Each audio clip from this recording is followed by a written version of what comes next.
Olá, seja muito bem-vindo, muito bem-vinda ao Conversa Diária. Aqui no meu, no seu, no nosso bate-papo leve e descontraído e cheio de boas histórias para contar. Aqui a gente fala de tudo um pouco, como aquela boa conversa entre amigos.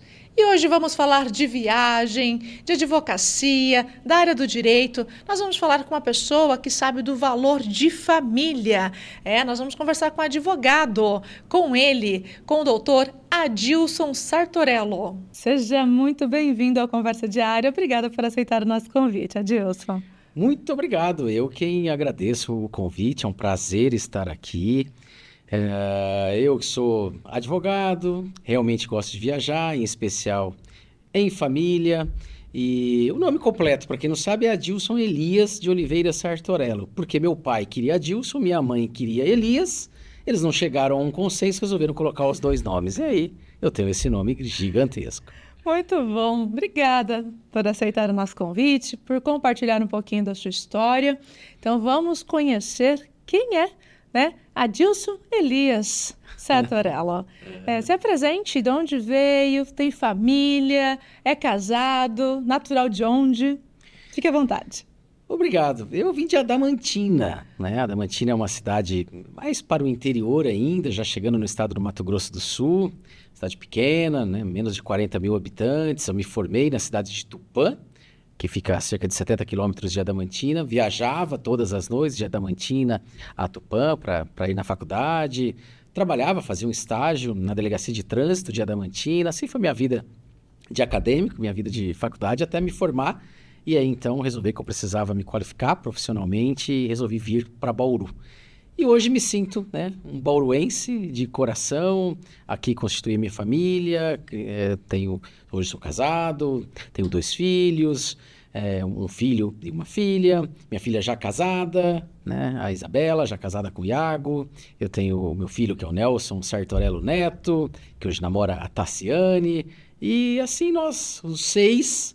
gostamos muito de viajar em família e aí frequentemente estamos descobrindo novos lugares, estreitando as nossas relações familiares e, claro, criando as nossas memórias afetivas. Aproveitando esse gancho de viajar em família, a gente estava conversando aqui nos bastidores que essa viagem ela não acontece anualmente, mas mensal. Alguns até dizem que eu só viajo. Não é verdade. É que eu acho que eu só posto nas redes sociais viajando, Ninguém fica postando o seu dia a dia trabalhando.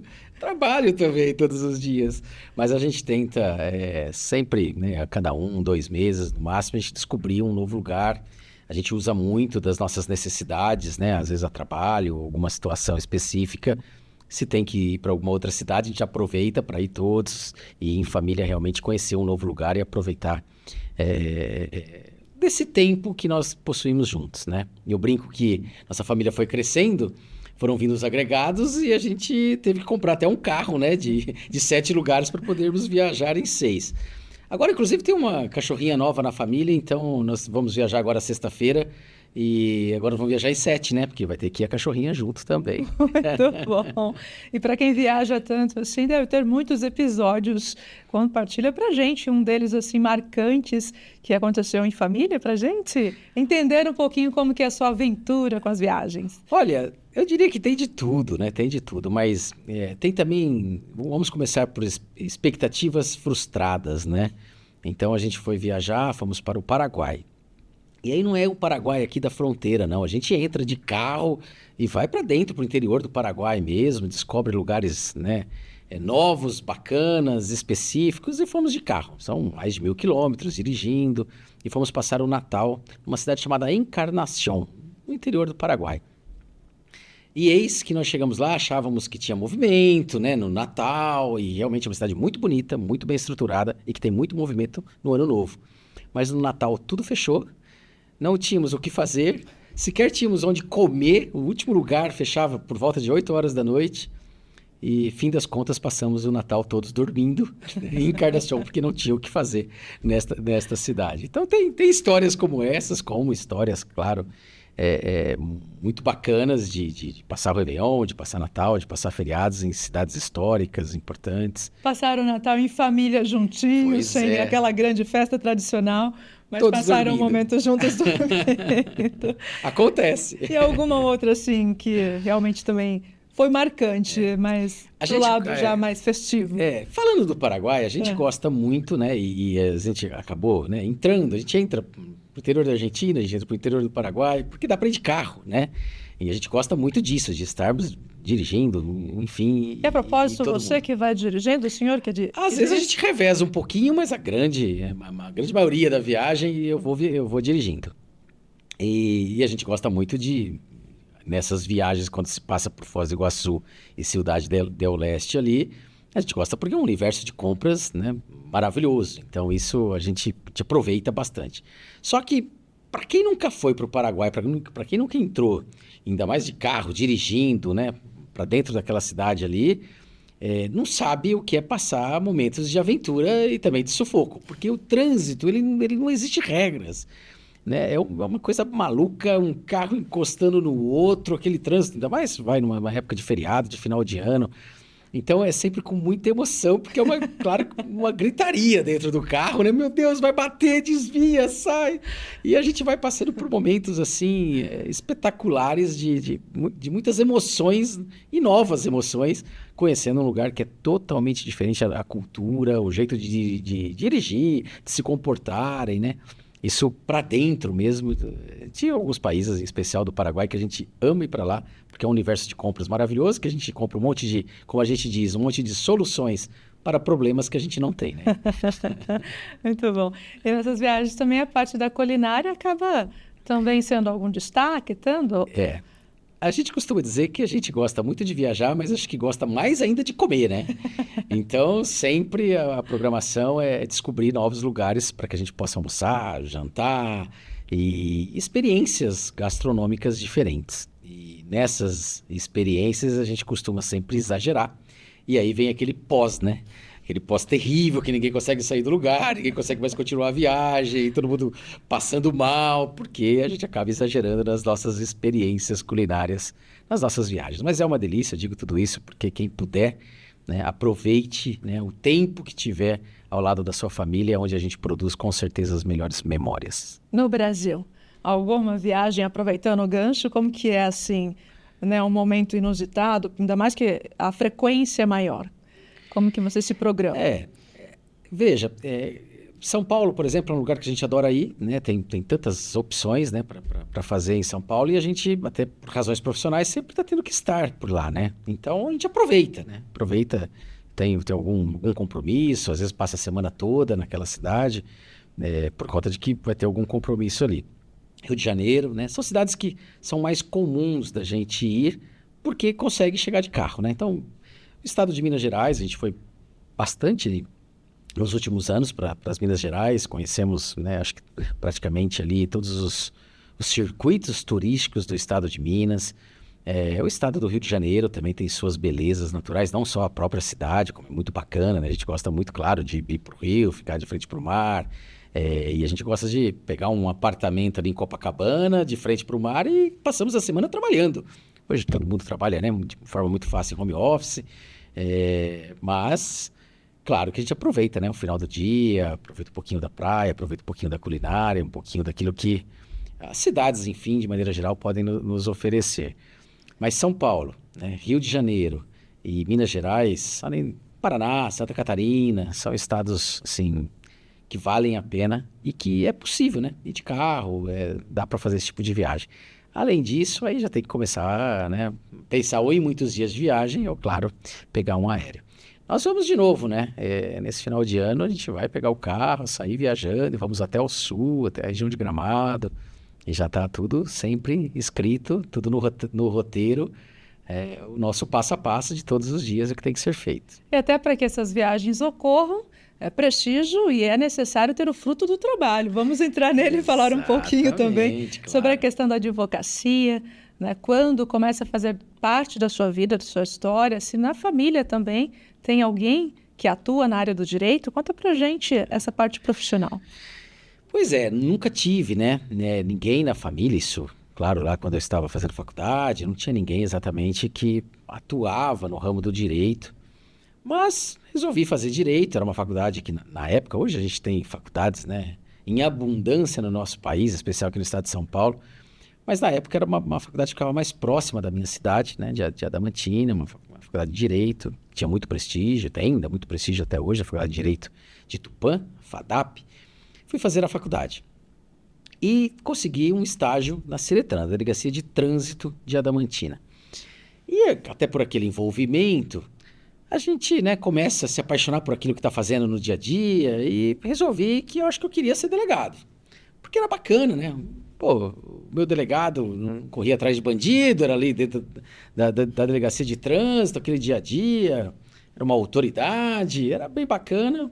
Eu falei, acho que é bacana terminar a faculdade, fazer concurso, quem sabe ser delegado e tal. Até que, infelizmente, num dia lá em Adamantina, 2 investigadores de polícia foram, acho que, entregar uma intimação para algum acusado, alguma coisa assim.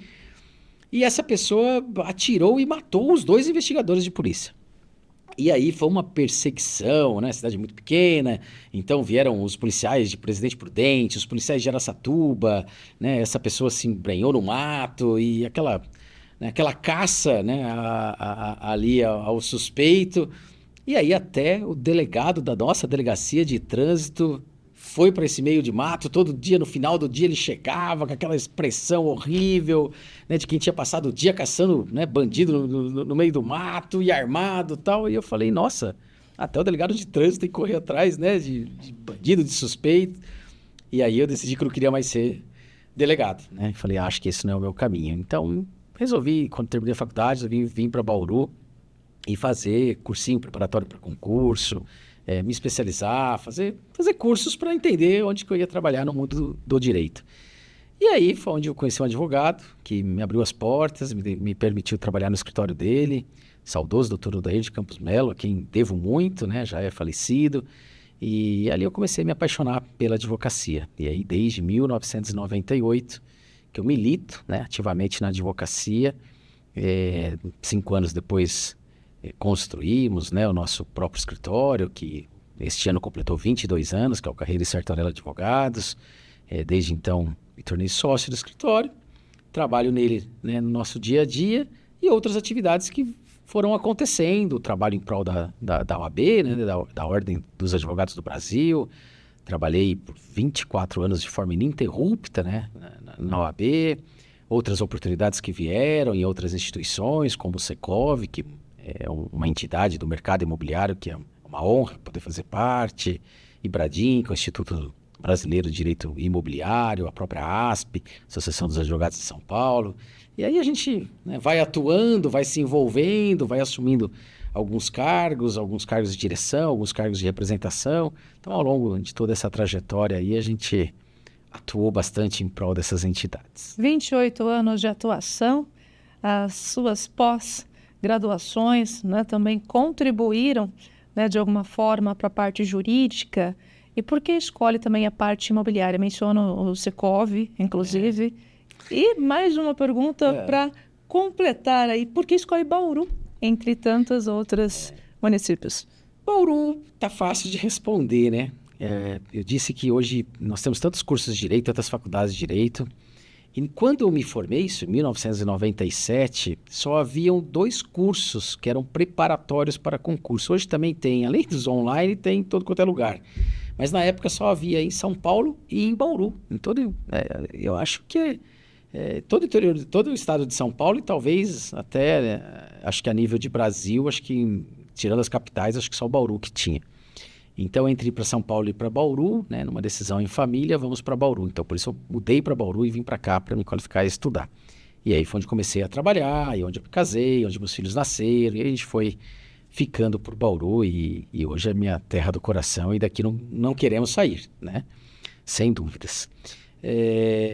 Agora, com relação, a gente vai, claro, se capacitando. Então eu tive a oportunidade de cursar um curso de especialização em processo civil, né, na Escola Superior da Advocacia. Tive a oportunidade também de cursar Gestão Estratégica em Negócios na Unesp, aqui também em Bauru. Tive a oportunidade também de me especializar em Direito Imobiliário Empresarial pela Universidade Secov, lá em São Paulo.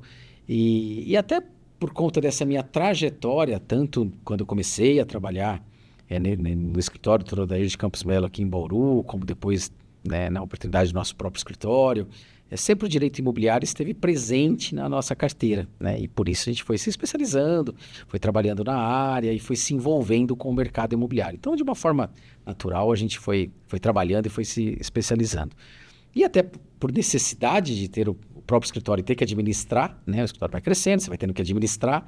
A gente foi fazer um curso de gestão, sempre me envolvi muito com gestão, muitos eventos, muitos cursos, muita qualificação. Então, hoje a gente tem, né, no DNA, né, essa coisa da gestão, essa coisa da administração. Então, hoje eu sou até mais gestor do escritório de advocacia do que propriamente dito advogado, né? Até a propósito, doutor, são 50 colaboradores, o senhor atende o Brasil todo, inclusive. Quais são os desafios? O senhor menciona na questão do gestor e também na questão da advocacia, né? Como que acontece esse paralelo e as dificuldades e desafios? Sim. E alegrias também. Também. São as consequências, né? Vai trabalhando, vai tentando fazer um trabalho sempre cada vez melhor. Os clientes vão vindo, né? E aí acabam vindo clientes de outros estados. Então a gente vai tendo que montar equipes, tendo que abrir filiais, tendo que atender, né, em outros estados. Então você vai naturalmente crescendo. Hoje temos mais de 50 colaboradores trabalhando conosco em nosso escritório. Atendemos, né, clientes com carteiras aí em praticamente todos os estados do país. E isso, claro, que impõe, né, um modelo de gestão, tem que conversar sobre gestão, tem que aplicar sistemas, ferramentas de trabalho que facilitam o dia a dia de trabalho, mas, sobretudo, que organizam, né, este trabalho, porque acaba sendo um trabalho que vai se avolumando, né? Então, você vai precisando de mais pessoas, você vai tendo mais processos para cuidar. Então, né, são milhares de processos para cuidar, então você tem que ter muitas ferramentas, sistemas, gestão e qualificar a sua equipe, né? Então, hoje dentro do escritório a gente tem setores como controladoria, como legal ops, né? Nossa própria atividade fim, que é a prestação de serviço jurídico, ela tem que ser dividida em carteiras, em equipes, com suas coordenações, né? Então, esse fluxo de trabalho do dia a dia, ele envolve gestão, né? É a tal da gestão jurídica que a gente não abandona e não tem como. E quais áreas do direito que te desperta mais interesse? O senhor trabalha em algumas frentes. Eu sempre estive próximo ao direito civil, né? E aí, dentro do direito civil, que você tem uma gama de áreas de atuação, sempre o direito imobiliário foi minha paixão, foi meu dia a dia, está na minha prática diária de trabalho, então é aquela que eu gosto efetivamente de trabalhar, de estudar, de me dedicar, de me envolver com os clientes, né? Entender mais do mercado desses clientes, do mercado imobiliário. Eu gosto sempre de estar nos eventos ligados ao mercado imobiliário, não somente os eventos jurídicos, né? Mas entender as dores do nosso cliente, né? E o Secov abre essas portas sempre para que a gente possa estarmos antenados, né, no que é o cenário atual do nosso mercado imobiliário e que a gente possa, dessa forma, auxiliar os nossos clientes. O senhor até comentou também em relação ao OAB, que teve uma atuação no Tribunal de Ética, inclusive. Sim, a gente... Como que foi esse período de trabalho? A OAB, quando eu comecei ainda muito jovem, né, ali, dedicar parte do seu tempo, a OAB, para quem não sabe, é um trabalho absolutamente voluntário, né, de todos que estão ali contribuindo, né, com o desenvolvimento dos trabalhos das comissões, das diretorias, sempre é um trabalho muito voluntário, é um trabalho voluntário. E quando eu comecei, ainda jovem, comecei na comissão da Jovem Advocacia, né, e ali você vai sendo, de alguma forma, nomeado, e fui nomeado presidente da comissão da Jovem, e depois passei pela Comissão de Direitos e Prerrogativas, e aí tive a oportunidade de presidir a Comissão de Ética e Prerrogativas da OAB. É um trabalho de tramitação das reclamações éticas disciplinares contra os advogados, a acontece, né? Não é a maioria, né? A maioria da advocacia trabalha de forma correta, de forma ética, mas algumas reclamações, às vezes até mesmo infundadas, acontecem e às vezes acontecem reclamações até por infrações éticas mesmo, que infelizmente ocorrem num número até insignificante no universo de advogados que nós temos, mas acontece. Então ela tem toda uma tramitação, né, dentro da OAB, e tive a oportunidade de presidir então a comissão de ética. E depois, esses processos que tramitam pela comissão, eles vão a julgamento, né, no Tribunal de Ética e Disciplina. E aí depois de uma outra gestão, então tivemos a oportunidade de sermos nomeados relatores do Tribunal de Ética, que são aqueles que vão julgar os processos ético-disciplinares, vai julgar a conduta do advogado, seja para absolver, seja eventualmente para condenar quando ali se identificar uma infração ética. E aí trabalhamos também por um bom tempo, né, tanto como relator, depois e também como assessor da presidência do tribunal. Então tivemos aí uma vasta experiência também, e é algo que nos custa muito caro, né? É sempre o cuidado, o respeito com a ética profissional, e a gente sempre luta e trabalha muito para que toda a advocacia possa sempre trabalhar dentro dos preceitos éticos que nós Até temos. com essa sua experiência, né? 28 anos de carreira, com também o escritório que atua em Bauru, no Brasil todo. Para quem está iniciando nessa carreira, se puder dar um conselho, uma dica, qual deixa para quem está acompanhando? Primeiro, eu sempre disse que tem mercado para todos, né? Mas é preciso encontrar as oportunidades. E você não vai encontrar se você ficar parado, né? Quieto, fechado dentro da sua casa. Então é preciso sair, é preciso frequentar as instituições de maneira geral. A OAB é um ponto importante, né? A estarmos sempre frequentando, nos relacionando com os demais colegas. Dali surgem parcerias, surgem oportunidades de trabalho, frequentando outras associações, outras entidades, clubes de serviço, frequentando lugares onde conseguimos nos relacionar com pessoas, com empresas, e que possam vir a ser potenciais clientes. Então, há mercado, né? Mas precisa buscar as oportunidades. E claro que quando encontrar essas oportunidades tem que estar preparado, né? Então, é importante sempre o tripé do conhecimento, né? Não podemos nunca vacilar, nunca deixar de estudar, nunca deixar de buscar novas informações, novos conhecimentos, ficarmos sempre preparados para que quando a oportunidade surgir, a gente possa agarrar. Às vezes, claro que tem gente que vem antes, tem gente que demora um pouco mais, tem gente que sofre mais, sofre menos. Isso é cíclico, né? Em todas as esferas, né? Para nós seres humanos, mas tem que acreditar sempre, e a oportunidade existe, e você vai encontrá-la, você vai alcançá-la, mas é importante estar preparado, né? Para quando ela surgir, sem dúvida. Nesses quase 30 anos de atuação, o que mais observou e que mudou na área da advocacia? Mas antes nós vamos precisar ir para um rápido intervalo e responder para a gente logo mais. Você continue com a gente, não saia daí. Voltamos já. Até mais.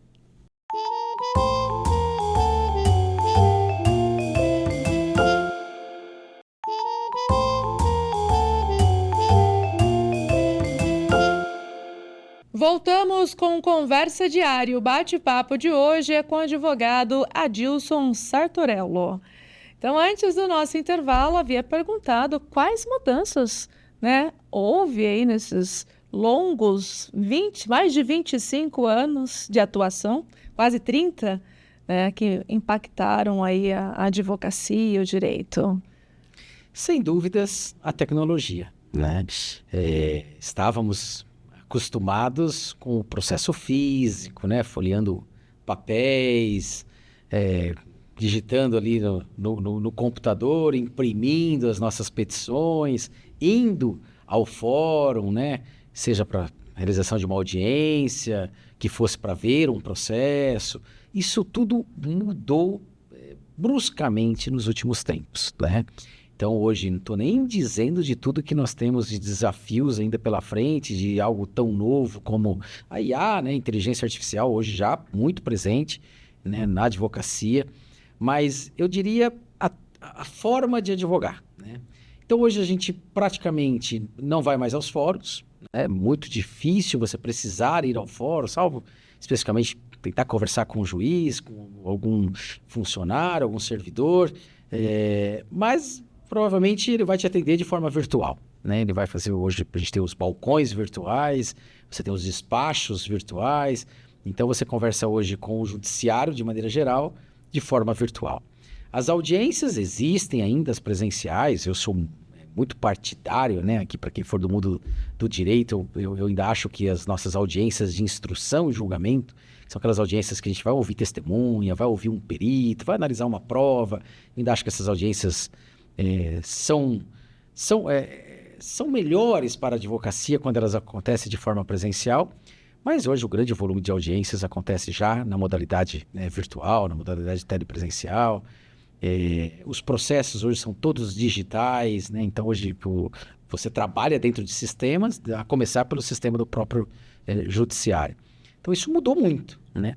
E as ferramentas, né? O que nós temos trazidos para a advocacia para facilitar o trabalho no seu dia a dia. Então ferramentas hoje de gestão, ferramentas hoje para execução do trabalho, né? Então hoje você tem robôs, né? Inteligências artificiais que fazem a leitura de um processo todo e te entregam o que você precisa em fração de segundos, né? Situação, acho que inimaginável num passado e não tão distante, né? Então são muitas hoje as ferramentas à disposição da advocacia e que precisamos aprender, né? Sair correndo para aprender, se a gente for pensar na história da humanidade, em tão pouco tempo, né? Hoje o que se cria de novo e o que se altera é de um ano para o outro e a gente tem que ir buscando a informação, se preparando, se capacitando para aprender a advogar de uma forma diferente, né? Tem também essa relação com a tecnologia. E qual o valor que é essencial para quem está começando nessa área do direito? Primeiro, ética, né? Eu acho que o que o advogado carrega de mais relevante, aquilo que de fato constrói a carreira do advogado, é o seu nome, é a sua credibilidade, né? Então, sempre de forma ética, sempre de forma correto com o cliente, correto com o poder judiciário, correto com seus colegas de trabalho. Então, a ética é o principal valor, eu não tenho a menor dúvida disso. Mas o conhecimento, né, é crucial. Então, a gente precisa estar sempre se capacitando, sempre buscando os novos conhecimentos para que a gente possa exercer a nossa advocacia, para que a gente possa defender os interesses do cliente que nos procura. E como que o senhor concilia, né, toda essa rotina de trabalho, juntamente com família, como que equilibra? E as viagens, já aproveitando e voltando nela, porque nós estamos aí caminhando para o final do nosso bate-papo. A esposa acompanha todo essa trajetória também de viagem, sempre estão juntos. Sim, o nome dela? O nome dela é Juliana, preciso mandar aqui um beijo para Juliana. E, de fato, a gente sempre teve muita cumplicidade e muita compreensão, né? As atividades nas entidades pelas quais, né, já participei e ainda participo, o próprio trabalho, né, tem que haver, de alguma forma, compreensão da família, compreensão da esposa, porque é da onde a gente tira o tempo, né? Eu tenho um grande amigo, o Dr. Fábio Simonetti, que ele sempre me ensinou isso. Todo mundo quer um pouquinho do seu tempo, né? Na igreja quer um pouquinho do seu tempo, no trabalho quer um pouquinho do seu tempo, na instituição que você auxilia quer um pouquinho do seu tempo, os amigos querem um pouquinho do seu tempo e a família precisa do seu tempo, né? E muitas vezes é da família que a gente tira o tempo para dedicar às outras atividades. Então, somente com a compreensão de todos que a gente consegue conciliar isso tudo. Então, fica aqui a minha gratidão à minha família, à minha esposa Juliana, por sempre compreender que a gente precisa dividir o nosso tempo. Mas sempre que a gente consegue, a gente tenta estar juntos, né, compartilhando desse mesmo tempo, dos mesmos momentos, viajando e em família sempre, né? Eu já sou descendente de italiano, que gosta muito de festa, gosta muito de estarmos juntos, sempre em família. E viajar em família mudou o que na sua rotina, principalmente na questão profissional? Contribui de alguma forma? Sim, eu acho que isso traz o equilíbrio, né, entre trabalho e família. Quando você viaja e tem que viajar sozinho e deixa a família em casa, você vai, né, chega no final do dia, você vai dormir, você vai estar distante da família. Se você está viajando com a família, nem que você tenha trabalhado o dia todo num outro lugar, no final do dia a gente consegue estar junto e, de alguma forma ali, né, curtir bons momentos no local onde nós estivermos. Então, eu acho que quem puder, quem tiver oportunidade, ainda mais nesse mundo de hoje que permite, né, esse tipo de conciliação entre família e trabalho e viajando em qualquer lugar, né, com todo esse mundo virtual que nós temos hoje, quem tiver oportunidade, aproveite, porque o tempo passa rápido demais. Doutor Adilson, chegamos ao final do Conversa Diária, mas antes vou pedir que deixe um recado para quem nos acompanha, aquilo que estiver no coração. Fique muito à vontade. Olha, o que eu posso dizer é para aproveitar o seu tempo, né? A gente pode fazer, claro, e eu respeito aqueles que gostam de fazer, seja lá o que for, e fazem aquilo. Mas quando você pode compartilhar em família, estar junto com a sua família e compartilhar isso com o seu trabalho, com a igreja, com todos os assuntos, né, que a gente precisa, né, no nosso dia a dia, se você conseguir conciliar isso com a sua família, você vai com certeza viver um ambiente mais feliz, com mais paz, com mais tranquilidade e acho que de forma mais prazerosa. Então, não deixe nunca de estudar, de privilegiar a sua família, de agir sempre com ética, com respeito, né? E naquilo que puder encontrar felicidade, seja realmente feliz, porque eu estou impressionado como os meus 50 anos chegaram, então a vida passa rápido demais. É isso mesmo. Aproveitar todos os dias, todo dia é um presente. Exatamente. Obrigada pela sua presença. Eu desejo para o senhor tudo de bom, tudo de melhor para a família, que façam muitas viagens e venham compartilhar conosco aqui também. Sucesso! Muito obrigado, é um prazer, uma honra estar aqui. Contem sempre conosco. Obrigada! Então, nós encerramos esse bate-papo de hoje com o advogado Adilson Sartorello. Nós vamos encerrando por aqui esse bate-papo. Espero que você tenha gostado. Para mim foi uma alegria. Desejo para você tudo de melhor e a minha imensa gratidão vou compartilhando aqui também por você nos acompanhar até aqui. Até o próximo encontro. Tchau, tchau.